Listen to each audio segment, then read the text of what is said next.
Mga kabusdi, ngayon hanap ulit tayo ng homeless dito sa Lucena, sa gitna, bibigyan ulit natin ng 5 kilong bigas.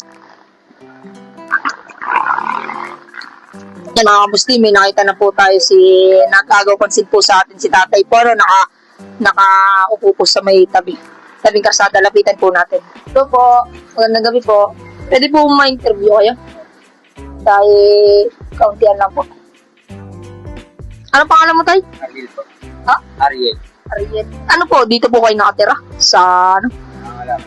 Nangangalakan lang po. Ay, may ano po kayo, may pamilya nyo po nandito rin po? Dito lang po talaga kayo natutulog. Ano po? Ay, nung bumagyo po, di nandito po kayo, nandito lang po. Ano po? Ngayon po, magbibigay po kami po. Ito po kasi mga kabos dito po ay sponsor lang po sa amin. Ngayon pamimigay lang po natin sa mga ganito pong mga nakakawa naman si tatay. Tatay Ariel po Ariel kasi dito lang sila natutulog. Lalo na nung bumagyo, nandito sila. Ang hirap dito ng sitwasyon nila mga kabos di. Ay, pakita mo. Tay, ito po ay ito lang po ang aming nakayanan. Pero sana po ay malaking tulong na po sa inyo. Kaya mga kabusdib, yan po ay maraming salamat po sa nag-sponsor nitong bigas natin. Sana po ay makatulong sa mga gantong mga kagaya ni tatay. Tatay, baka may gusto kang pasalamatan.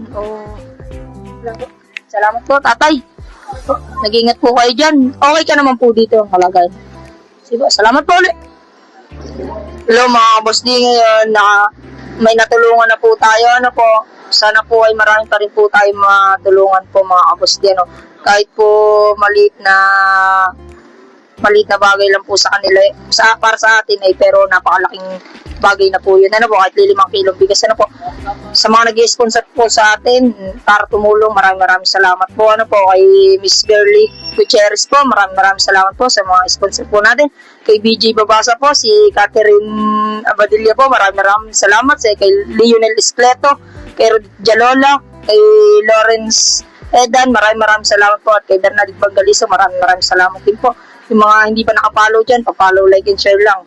Pero sa mga homeless natin, tutulong tayo sa abot ng ating makakaya. Kaya mga kabusdi, ingat, God bless.